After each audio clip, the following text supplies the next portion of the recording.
ugat ng gulo ay ang ALAS draft, layunin ng PNVF na magkaroon ng continuity o tuloy-tuloy na programa para sa national team.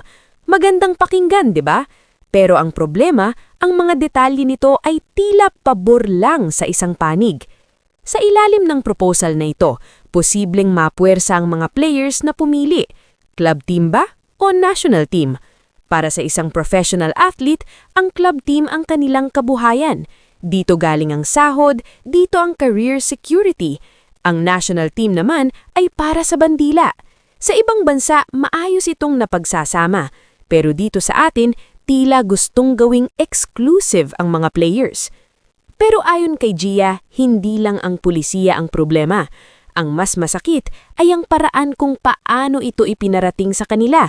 O mas tamang sabihin, ang kawalan ng komunikasyon. Sinabi ni Gia na nakakalungkot na kailangan pang manggaling sa mga players ang initiative na magtanong. Isipin nyo, pagkatapos ng matinding laro sa Creamline, kung saan muntik pa siyang ma-injure sa tuhod, ang kailangang sagutin ni Gia ay ang kawalan ng formal and meaningful dialogue mula sa mga managers.